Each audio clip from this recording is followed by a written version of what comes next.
Hello and welcome to another Out of Spec Reviews video. Here we have the 2022 Maverick Lariat and we have the 2022 Maverick XL Hybrid. Let's dive right in and see how they compare. We're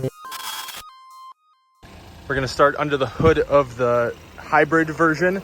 We have a 2.5 liter Atkinson cycle, and that essentially means that the engine is operating a little bit more efficiently. The valve overlap is slightly different.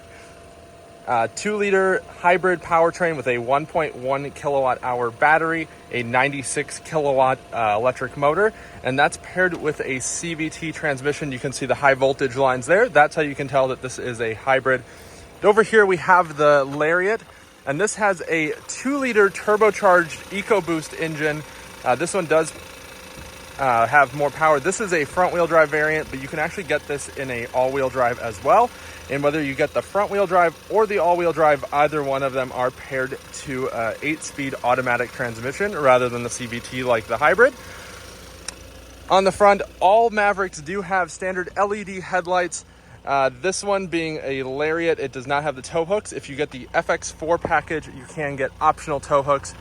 You can tell that this one has adaptive cruise control by this additional module here, versus the base hybrid does not. They both do have active grille shutters, and they have emergency or automatic emergency braking with a camera-based system on every Maverick as standard. This hybrid is running on 17-inch steel wheels with Continental tires. I'm a big fan of these personally. I think they look really good with the Cactus Gray. And this Lariat is running on Michelin Primacy All Seasons with 18-inch wheels and this lovely metallic blue. Coming around back, we do have the same size bed on both of these.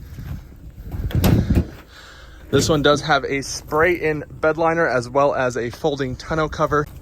And coming over to the base hybrid, this is just a steel bed.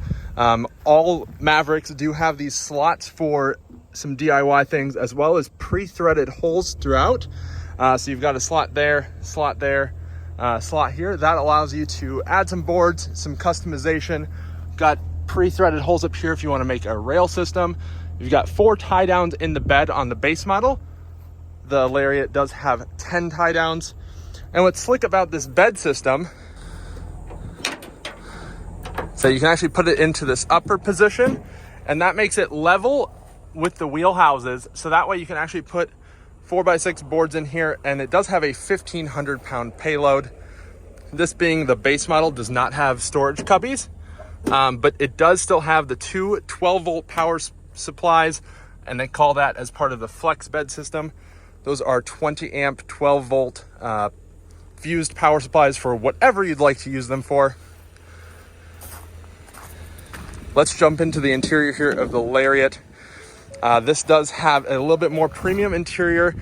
Every trim level of the Maverick does have its own color scheme. So this being a Lariat has this dark blue with the bronze and more of a constant color, lighter gray. We've also got these pretty nice brown seats. This is kind of a vegan leather.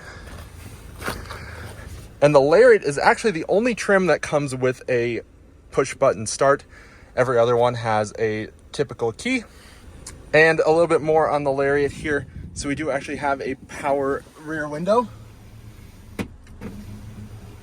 which is pretty slick. And let's just adjust the seat to my position, see how the rear room space is. So this seat is all the way back. Let's hop in the back seat. Back seat space is going to be the same on either the EcoBoost gas or on the hybrid, and I'll show you a difference in the storage though. So here we have me sitting behind myself. I'm 6'2". My knees are very much in the seat, but this would be doable for short distances. Would not want to road trip like this, but it would be tolerable. Here you can see some of those interior accents as well. And they actually moved the speaker on all Mavericks from the door in the rear up to this pillar here. So that gives you a little bit more flexibility with space on the door. And we've got a grab handle here. That's how you lift this seat bottom. And you've got some more space down here. And I'll show you the difference on the hybrid as well. And you do have what Ford calls their fits system. So they have some 3D printed things you can get or make yourself. Dividers, cubbies, things like that. And there's one of those as well right here. And you do have your 400 watt, 120 volt USB-C and USB-A. Pretty nice interior there. And let's go into the hybrid. So these have a pretty nice cloth interior. I'm actually a fan. Seems very durable, should hold up, good for fleet use. And we do have a traditional key here as well. Similar controls here as well. Same 8-inch screen across the board. This has a smaller screen, whereas the Lariat actually has a larger screen on the dash. And let's hop in the back here and let me show you what it's like underneath. I do have some of my stuff here.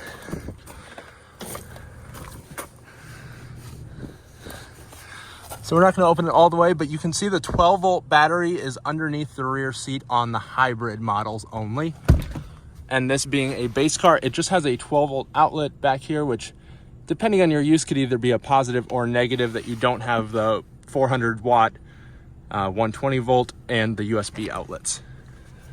Hopefully you guys found this comparison of the Lariat and the base XL model to be helpful. If you have any questions, post them down below, and be sure to check out our first drive impressions of both the hybrid and the EcoBoost models when those come out soon.